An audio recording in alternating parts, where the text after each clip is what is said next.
Hello everyone, welcome to scholarly.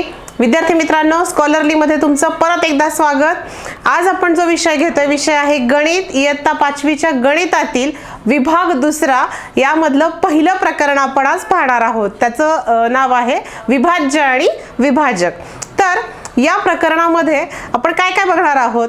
विभाज्य म्हणजे काय, विभाजक म्हणजे काय, त्याचबरोबर कुठल्याही संख्येचे विभाजक आपल्याला जर पटकन शोधायचे असतील तर त्यासाठी काही कसोट्या सुद्धा आपण या प्रकरणामध्ये बघणार आहोत. त्याचबरोबर संख्या, मूळ संख्या, संयुक्त संख्या या सगळ्या गोष्टी यामध्ये येणार आहेत. तेव्हा हा व्हिडिओ शेवटपर्यंत नक्की पहा. आणि जर तुम्ही अजून सबस्क्राईब केलं नसेल तर आत्ता सबस्क्राईब करा स्कॉलरली एनहान्स द लर्निंग या चॅनलला. चला तर मग आपण वळूयात प्रत्यक्ष आपल्या टॉपिककडे, विभाज्य आणि विभाजक. तर विद्यार्थी मित्रांनो, सर्वात आधी विभाजक म्हणजे काय आपण पाहूयात. विभाजक म्हणजे काय हे समजून घेण्यासाठी एक उदाहरण या ठिकाणी मी तुम्हाला देणार आहे. माझ्याकडे समजा 18 पेन आहेत आणि या 18 पेनला मला समान गटामध्ये विभागायचे किंवा समान गट त्याचे करायचे आहेत. 18 ही संख्या जी आहे हिचे समान गट कसे करता येतील, अशा पद्धतीने गट करायचे आहेत की एकही पेन त्यातला शिल्लक राहिला नाही पाहिजे. मग 18चे समान गट करण्यासाठी मी एक पद्धत करू शकते की मी प्रत्येकी एक पेन जर वाटला प्रत्येक मुलाला तर हे 18 पेन मी बरोबर 18 मुलांना देऊ शकते, बाकी उरणार नाही. हे एक झालं. त्यानंतर दुसरं आहे की एक नंतर येणारी संख्या 2 आहे. आता 2-2 जर पेन मी वाटायचं ठरवलं तर बरोबर 2 पेन प्रत्येकी मी 9 मुलांना देऊ शकते. 9 मुलांमध्ये मी जर वाटले, प्रत्येकाला 2-2 पेन मिळतील आणि शिल्लक राहणार नाही किंवा शून्य शिल्लक राहील. 3 देऊन बघूयात. प्रत्येकाला जर 3 द्यायचे म्हटलं मी पेन, तर या ठिकाणी 6 मुलांना ते पेन बरोबर पुरतील आणि शिल्लक राहणार नाही. म्हणजे इथे सुद्धा आपण 3-3चे समान गट करू शकतो, 2चे पण समान गट करू शकतो. आता 4चे समान गट करायचं म्हटलं तर 4, 4, 4, 4 असे 16 पेन जे आहेत ते 4 मुलांना समान वाटू शकते मी, शिल्लक 2 राहतील. म्हणजे समान वाटणी होणार नाही. 5 जर वाटायचे म्हटलं तर 5, 5, 5 असे 3 मुलांना मी पेन वाटू शकते, शिल्लक 3 पेन राहतील, पुन्हा समान वाटणी होणार नाही. मग 6 ही संख्या मी घेतली. 6 पेन जर मी मुलांना वाटायचं ठरवलं तर असे मी 3 मुलांमध्ये समान वाटू शकते आणि बाकी किती राहील? 0 राहील. त्यानंतर 7 ही संख्या आहे. 7ने वाटलं तरीही बाकी 0 राहत नाही. 8 या संख्येनं आपण हे केलं की 8-8चे गट करायचे म्हटलं 2 गट होतील आणि पुन्हा बाकी 2 शिल्लक राहतील. मग 9 ही संख्या राहिली. 9 पेन जर एका मुलाला मी दिले तर 2 मुलांना समान पेन मिळतील, बाकी 0 राहील. त्यानंतर येणारी संख्या 10 आहे. 10, 11, 12, 13, 14, 15, 16, 17 ह्या सगळ्या संख्या ज्या आहेत यांचे गट करायचे म्हटलं तरीही शिल्लक राहणारे जे आहेत पेन यांची समान वाटणी होत नाही. राहता राहिला शेवटचा 18 हा आकडा की जे टोटल माझ्याकडे 18 पेन आहेत, हे 18चे 18 पेन मी एकाच मुलाला देऊन टाकेन, मला बाकी ठेवायचे नाही आहेत म्हणून मी एकाच मुलाला देऊन टाकले तरीही एकच गट होईल 18चा. याप्रमाणे आपण जर पेन विभागले किंवा कुठली वस्तू, पेन आपण उदाहरण घेतलं, कुठलीही वस्तू अशा पद्धतीने आपल्याला समान वाटायची आहे. थोडक्यात समान वाटणी आपण ज्यावेळेस एखाद्या गोष्टीची करतो म्हणजेच काय करतो, आपण तिला भागतो. आता 18ला मी 1ने भाग दिला तर 18 भागाकार येईल, बाकी 0 राहते. 2ने 18ला भाग दिला तर 2च्या पाढ्यामध्ये 18 येतात. 2 गुणिले 9 केलं तर 18 येतात. 2 18 म्हणून 9चा भाग बसेल आणि बाकी 0 येईल. 3च्या पण पाढ्यामध्ये 18 आहे. 3चा पाढा जर आपण म्हटला तर 3 सख 18 म्हणजे बाकी 0 राहते. 6 हा भागाकार येतो. 6च्या पाढ्यामध्ये सुद्धा 18 आहेत. सावित्रिक 18, 3चा भाग बसेल, बाकी 0. 9च्या पाढ्यामध्ये 18 आहेत. 9 दुने 18, 2 समान भाग होतात आपण म्हणालो, त्यामुळे बाकी 0 राहील आणि 18च्या पाढ्यामध्ये तर 18 आहेतच. मग अशा वेळेला तुम्ही हे जे समान गट करताय त्यावेळेस आपल्या लक्षात येतं की ह्या ज्या संख्या समोर दिसत आहेत आपल्याला, या संख्यांमध्ये जर आपण ही दिलेली संख्या विभागली तिचे समान गट केले तर बाकी शून्य राहते. ह्या संख्या ज्या आहेत ह्या सगळ्या संख्यांच्या पाढ्यामध्ये 18 ही संख्या आहे. त्यामुळं आपण ह्या संख्यांना 18चा विभाजक म्हणू शकतो. म्हणजे 18 ह्या संख्येचे विभाजक म्हणजे काय, तर थोडक्यात 18 या संख्येला पूर्ण भाग जाणारी संख्या. पूर्ण भाग जाणे म्हणजेच काय, तर बाकी शून्य राहणे. या संख्यांना आपण कशाला विभाजक म्हणू शकतो, तर अशी संख्या जिने दिलेल्या संख्येला भाग दिल्यावर बाकी शून्य राहते. म्हणून या ठिकाणी 18ला 1, 2, 3, 6, 9 आणि 18 या संख्यांनी पूर्ण भाग जातो.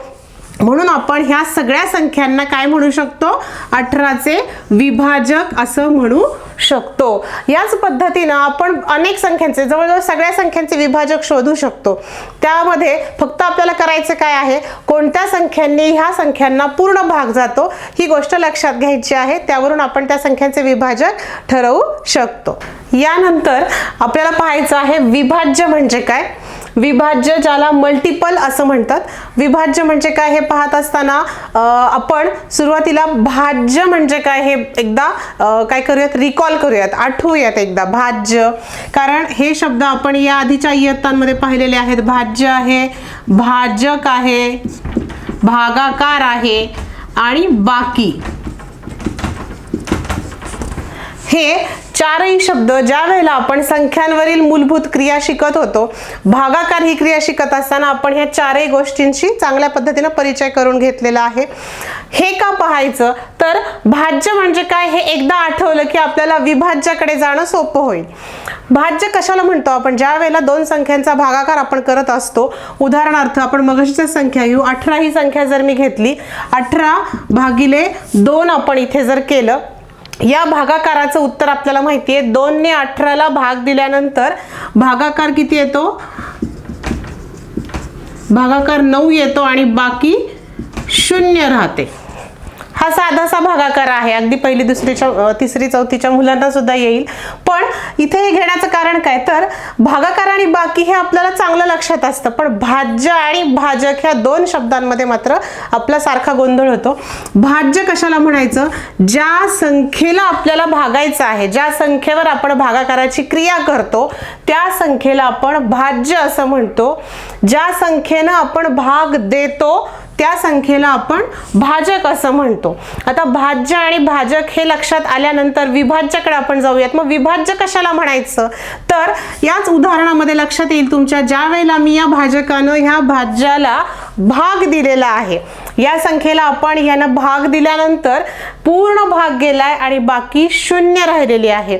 फक्त अशाच परिस्थितीमध्ये ज्या वेळेला तुम्ही भाजकानं भाज्याला भाग देता आणि बाकी 0 राहते, भाग पूर्ण बसतो, त्याच वेळेला आपण ह्या भाज्यालाच विभाज्य असं म्हणतो.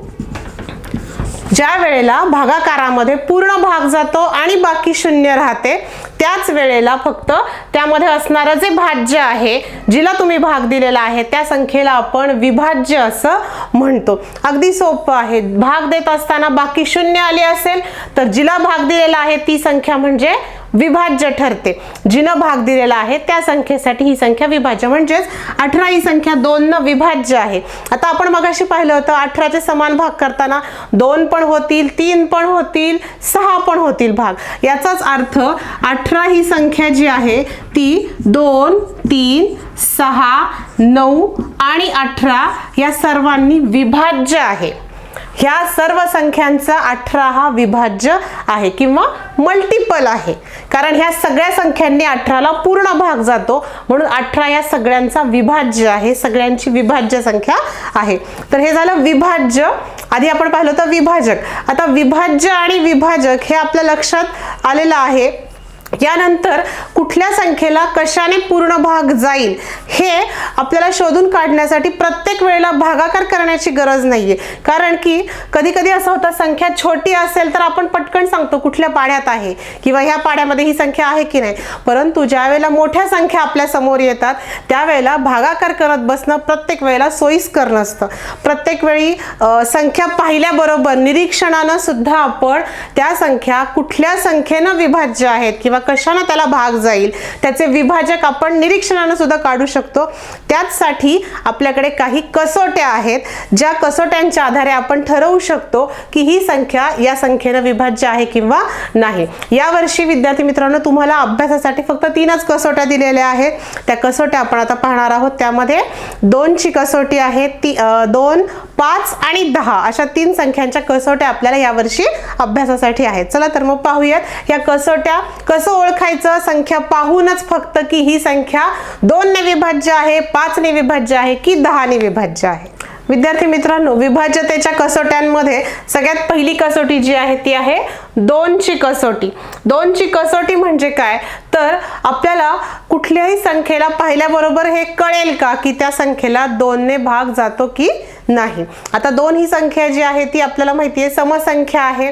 समसंख्या ही जी 2 आहे तिला भाग जातो की नाही हे पाहण्यासाठी एक छोटीशी ट्रिक केली. इथे 2चा पाढा, 2चा टेबल इथे या ठिकाणी लिहिलेला आहे. एकदा आपण त्याचं निरीक्षण करूयात. या ठिकाणी बे 2 4, बे 6, बे 8, बे 5 10, बे 12, बे 14, बे 16, बे 18, बे 20.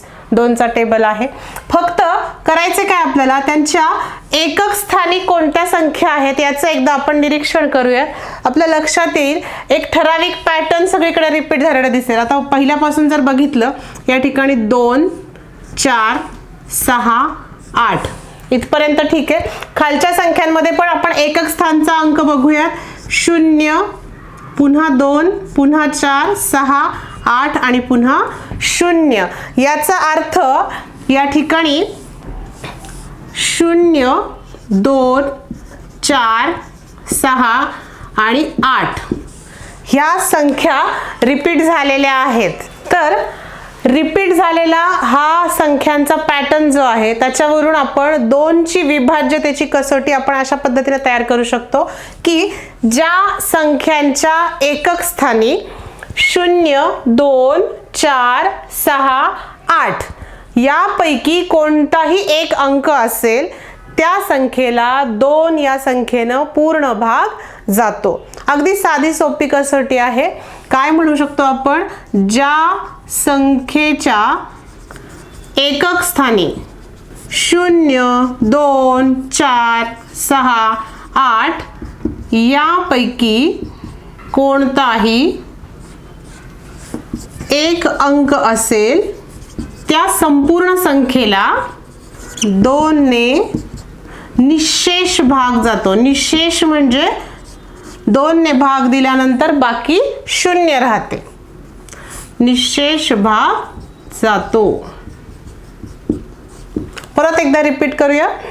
ज्या संख्येच्या एकक स्थानी 0 2 4 6 8 यापैकी कोणताही एक अंक असेल त्या संख्येला 2 या संख्येने निशेष भाग जातो.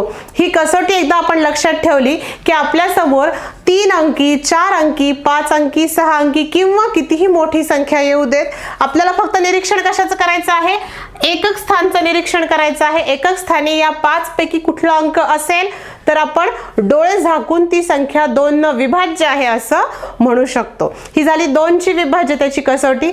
अगदी अशीच सोपी कसोटी 5ची सुद्धा आहे. पाहूयात 5 या संख्येची विभाज्यतेची कसोटी. विभाज्यतेची दुसरी कसोटी 5ची विभाज्यतेची कसोटी. या ठिकाणी 5चा पाढा आपल्या समोर आहे. 5 1 5, 5 2 10, 5 3 15, 5 4 20, 5 5 25, 5 6 30, 5 7 35, 5 8 40, 5 9 45, 5 10 50. या पाढ्यामध्ये सुद्धा आपण जशी 2ची कसोटी पाहत होतो त्याचप्रमाणे इथे सुद्धा तुम्ही जर निरीक्षण केलं एकक स्थानच्या अंकाचं तर काय लक्षात येतं, 5 0 5 0 5 0 5 0 5 0. फक्त 0 आणि 5 हे 2च अंक एकक स्थानी आपल्याला आलेले दिसतात किंवा पॅटर्न तयार झालाय 0 5 0 5 0 5 या पद्धतीनं. यावरून काय लक्षात येतं आपल्या की जर एखाद्या संख्येच्या एकक स्थानी किंवा कुठल्याही संख्येच्या एकक स्थानी 5 असतील किंवा 0 असतील तर त्या संख्येला 5 या संख्येने पूर्ण भाग जाईल. 0 आणि 5 हे दोन अंक या ठिकाणी काय आहे, एकक स्थानी आपल्याला आलेले दिसतात. एकतर 0 येतोय किंवा 5 येतोय. मग यापैकी कुठलाही अंक जर एकक स्थानी आला तर नक्कीच त्या संख्येला 5 ने निशेष भाग जाईल. यावरून आपण विभाज्यतेची 5 ची कसोटी अशा पद्धतीने लिहू शकतो, ज्या संख्येच्या एकक स्थानी, महत्वाचा शब्द आहे एकक स्थान आपल्याला बघायचं आहे, एकक स्थानी 0 किंवा 5 यापैकी कोणताही अंक असेल तर त्या संख्येला 5 ने निशेष भाग जातो. कुठली तुम्ही संख्या घ्या, जिच्या एकक स्थानी 5 असतील किंवा 0 असेल तर ती संख्या 5 ने विभाज्य असतेच असते. यामुळे ह्या कसोटीच्या आधारे जर आपण पाहिलं संख्यांकडे तर खरोखर आपल्याला त्या संख्यांचे विभाज्य काढणं खूप सोपं होऊन जातं. आता तिसरी कसोटी जी आहे विभाज्यतेची ती आपण बघूयात. तिसरी कसोटी आहे 10 ची विभाज्यतेची कसोटी. विभाज्यतेची तिसरी कसोटी 10 ची कसोटी. 10 चा पाढा इथे आहे. अगदी सोपा 10 चा पाढा असतो. 10 1 10, 10 2 20, 10 3 30, 10 4 40, 10 5 50, 10 6 60, 10 7 70, 10 8 80, 10 9 90, 10 10 100. हा 10 चा पाढा, 10 चा टेबल तुमच्या समोर आहे. परत एकदा एकक स्थानचा अंक जर पाहिलात तर काय लक्षात येईल, आपल्या प्रत्येक ठिकाणी तुम्हाला एकक स्थानी काय आहे, 0 दिसेल. 10 च्या पाढ्यामध्ये किंवा 10 च्या पटीत ज्या संख्या येतात त्यांच्या एकक स्थानी 0 हा अंक असतो. यावरून 10 ची कसोटी अगदी सोपी आहे. 10 ची कसोटी आपण काय लिहू शकतो, तर ज्या संख्येच्या एकक स्थानी 0 हा अंक असतो ती संख्या 10 ने विभाज्य असते किंवा त्या संख्येला 10 ने निशेष भाग जातो. कोणतीही संख्या, कितीही मोठी संख्या असेल, तिच्या फक्त एकक स्थानचा अंक आपल्याला बघायचा आहे. त्या एकक स्थानी जर 0 असेल तर ती संख्या 10 ने विभाज्य असते. या पद्धतीनं 2 ची, 5 ची आणि 10 ची अशा 3 कसोट्या आपण आता बघितल्या. आपल्याला प्रत्येक वेळेला फक्त लक्षात काय ठेवायचं आहे, एकक स्थानचा अंक आपल्याला लक्षात ठेवायचा आहे. ज्या वेळेला तुम्ही 2 ची कसोटी लक्षात घ्याल, एकक स्थानी तुम्हाला 0 2 4 6 किंवा 8 यापैकी अंक आहे का पाहावं लागेल. 5 ची कसोटी आपल्याला पाहायची असेल तर एकक स्थानी 0 किंवा 5 आहेत का लक्षात घ्यायचे. आणि 10 च्या कसोटीसाठी एकक स्थानी फक्त 0 असला पाहिजे.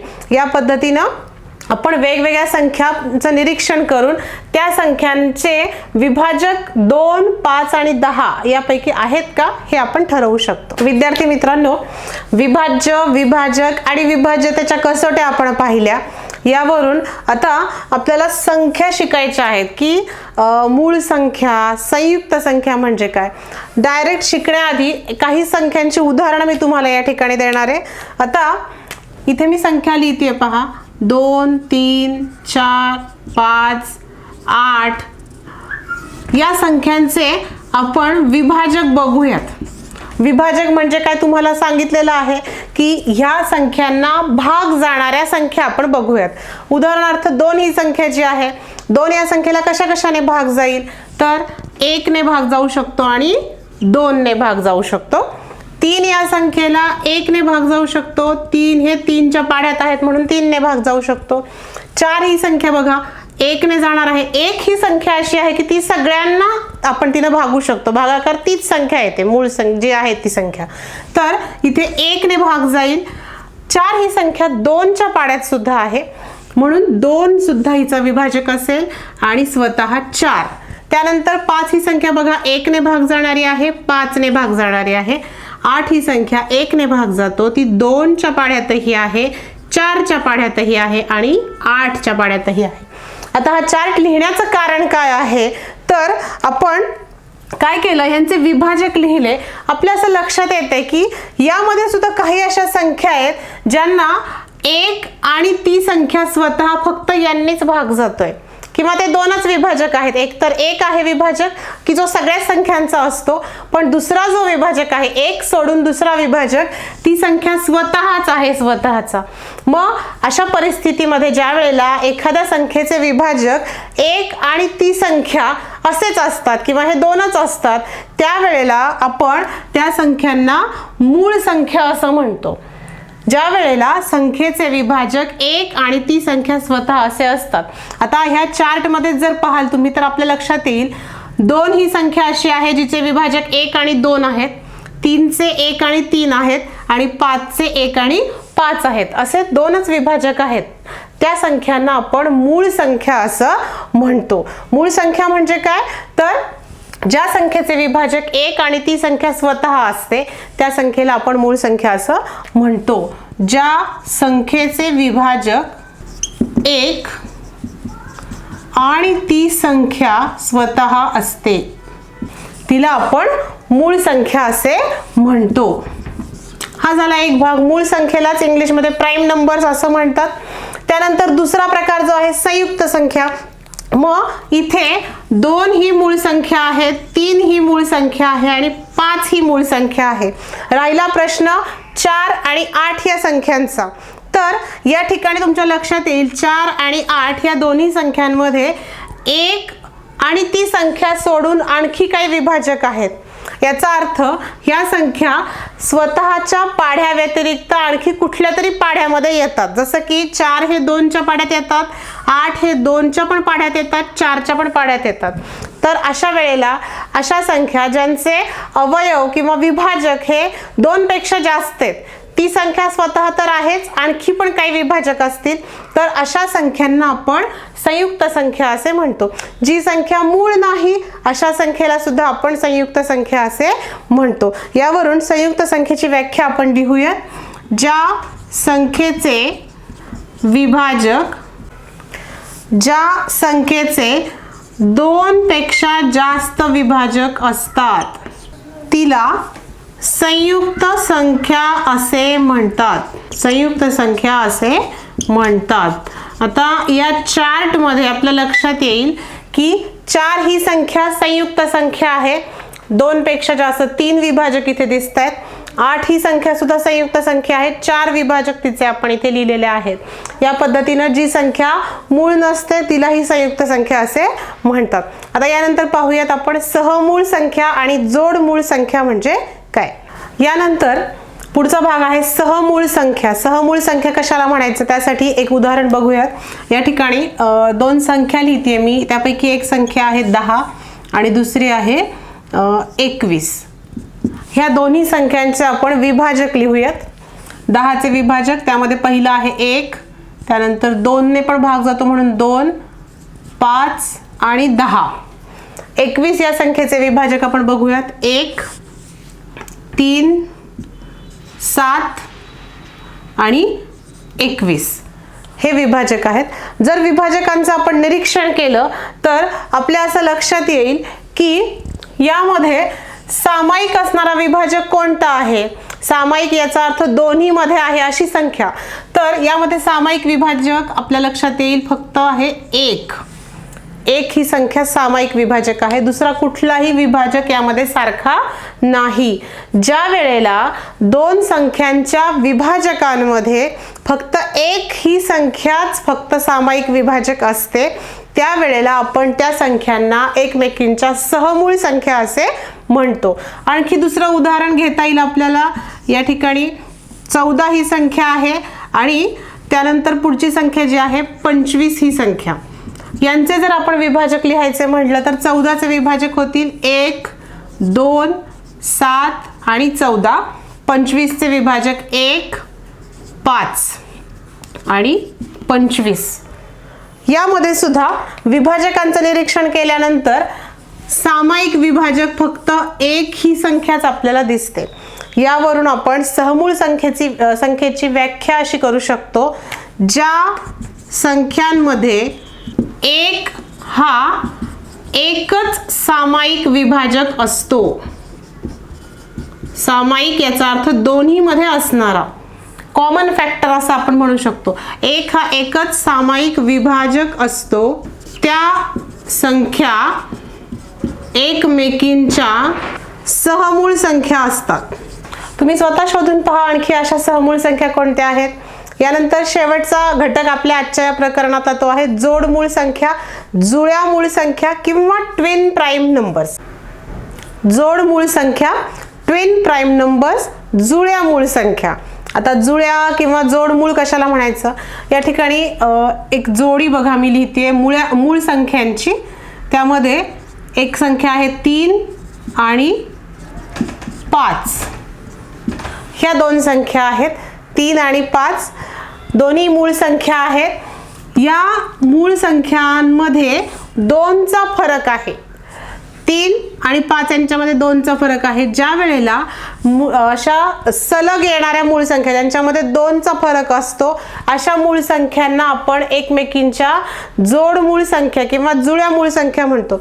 ज्या मूळ संख्यांमध्ये 2चा फरक असतो आणि एकानंतर एक येणारे आहेत पहा. 3 नंतर येणारी मूळ संख्या आहे 5 किंवा 5 आणि 7 घेता येईल. 5 या संख्येनंतर येणारी मूळ संख्या आहे 7, ज्या दोन्हीमध्ये 2चा फरक येतो. हा फरक लक्षात ठेवायचा आहे. त्या संख्यांना आपण जोडमूळ संख्या असं म्हणतो. त्याची व्याख्या आपल्याला लिहिता येईल. ज्या मूळ संख्यांमध्ये 2चा फरक असतो अशा मूळ संख्यांना जोडमूळ संख्या असे म्हणतात.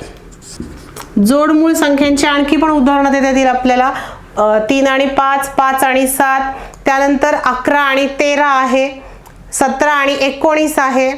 ह्या संख्या काय आहेत, मूळ संख्या असून त्यांच्यामध्ये 2चा फरक आहे म्हणून त्या जोडमूळ संख्या आहेत. तर विद्यार्थी मित्रांनो, आज आपण या व्हिडिओमध्ये विभाज्य, विभाजक म्हणजे काय हे पाहिलं. त्याचबरोबर विभाज्य त्याच्या कसोट्या ज्या आहेत, 2ची कसोटी आहे, त्यानंतर 5ची कसोटी आहे आणि 10ची कसोटी आहे. या तिन्ही कसोट्या पण आपण पाहिल्या.